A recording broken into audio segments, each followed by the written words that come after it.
there any football games on Thursday night? I just want to keep talking about football. That's the new trend. I'm walking in the back door every single time now. We're talking about football before every press conference. Really proud of our guys, especially in that fourth quarter. It just felt like offensively and defensively we put together what we wanted to do. We wanted to get stops. We wanted to make plays defensively. Trey gets a big charge after a turnover. Our guys were on the boards. Kevin, 15 rebounds is amazing. But I thought we really slowed the game down. Trey obviously gets hot, but to really get organized, slow the game down. He makes a lot of end-of-shot clock plays, but you have to have a closer in this league, and you have to be able to execute in the fourth quarter in this league, and I thought our guys did a really good job of that tonight. Coach, you guys had, in the third quarter, you had kind of some lulls. In the fourth quarter, what are those conversations like so you guys don't have that lull? I didn't talk about it. I think we ended up with the lead going into the fourth, but we kind of salvaged that run. And, they come out and they go back up 3 at the early portion of the fourth quarter. And we didn't really talk about it. Those 2 possessions were transition defense. Not getting back on one after a turnover and then just going for a swipe on another. And so that was odd because they weren't getting a whole lot in transition in the first half, and we gave up 2 to start the fourth quarter. But after that, I think we settled in pretty good. We got to a rhythm, we got to a set that was looking good for us, and Trey obviously hit some threes, but it was easier to get organized because he hit a couple, and everyone knew where to be, and we knew how they were attacking, and Kevin attacked one because they denied Trey, and he gets downhill for a layup, and it just felt like everything was open at that point. But there's always going to be lulls. Devin Booker was phenomenal tonight. It was hard to guard him, and the lulls were mainly him scoring and us unable to score, and we kind of salvaged that. Tonight was a weird game on both teams. Everybody was in foul trouble, and they had to sit him a little bit. We had to sit DeAndre and Cam a lot, and John as well. But the guys that came in, DeAndre Bembry defensively, Damian Jones with a lot of his screens and rolls to the rim, provided a big boost for us tonight. Congratulations again, Coach, on the win. Could you talk a little bit about DeAndre Hunter's performance tonight? I thought he was great. To see him make that shot at the end of the shot clock, just needing a play and nothing set and stable at that point, but just the state of mind to go up and get a shot. But I thought, defensively he was physical. He was in foul trouble, battling with that all night. But I just thought his performance, I thought he was solid. He's guarding at the 4. He's trying to switch out and guard on Booker a couple of times, and just moving his feet, being physical, being engaged. It's really all of our guys. I thought all of our guys competed and gave us what we needed on both ends of the floor. Congratulations on winning, Coach. Thank you. What did you see tonight, if anything, that may not show up necessarily in the box score or that maybe not a lot of people pay attention to?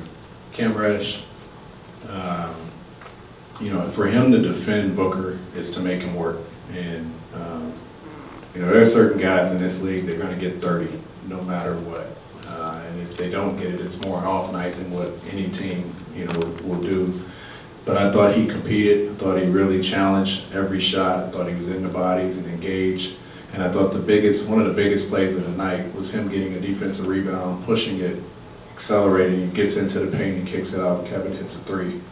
And that's not going to show up because he had 2 assists and 2 points or whatever it is. But that was a huge play, a big confidence play. His ability to get in the paint to attack. He was in that attack mode, and he made the right play. We've talked about this a lot over the season, but is this game a good example of what this team can do when John, Trey, and Kevin are playing together healthy at a high level? I hope so. Yes is the answer. I hope so from a consistency standpoint. I thought John set the table for us early. He was phenomenal. He hits 2 big threes on some pick and pop situations. He's around the basket as well. He's got 33 blocks now in 15 games, where it was 39 and 61 last year.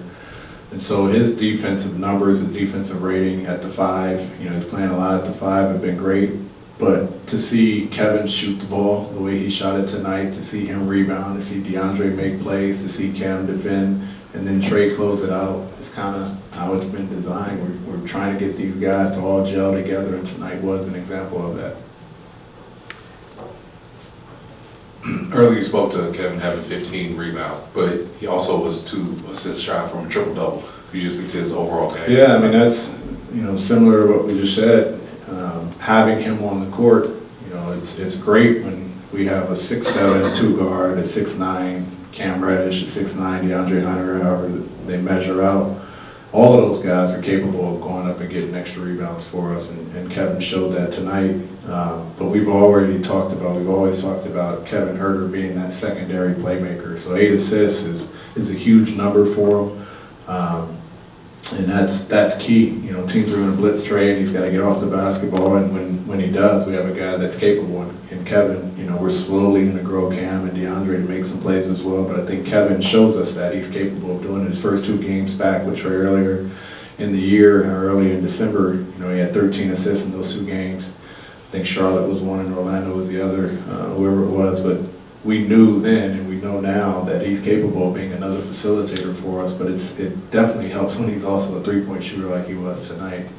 But again, we're excited to have those guys out there. They're starting to get minutes together. Obviously, Trey missed his last game, so setback. And when they're healthy, that's what you're capable of seeing. It's still a matter of getting it consistently.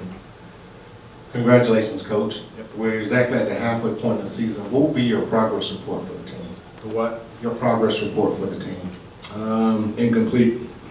I mean, it's hard. It's hard to evaluate the team after what we've been through, and it's not an excuse. It's just a reality.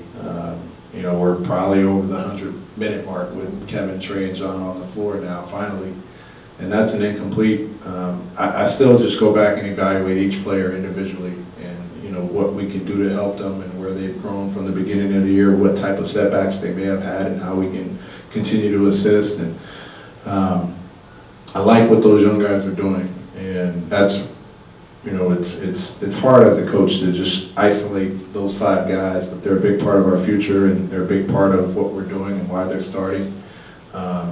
So we're just hoping to get them together as much as we can, and you get excited when you see a game like this where they're playing well and they're playing well together. Coach, you've been a big supporter and advocate for women in sports, and really particularly the Atlanta Dream women in basketball. Today, a groundbreaking or monumental CBA was announced. Can you take your thoughts? Yeah, it's huge. I've talked about Candace many times before. Candace Barker was a really good friend of mine. And there's been a lot been made about, WNBA and getting additional financial support and just stability for the league. And, I've been supporting the Dream. Nikki's a good friend of mine. Nikki Collins, a good friend of mine. So I think it's huge. I think what they've done is they've provided some stability. There's always been the issue of their players having to go overseas to make up for the economic side of it. And hopefully this keeps, a lot of players here.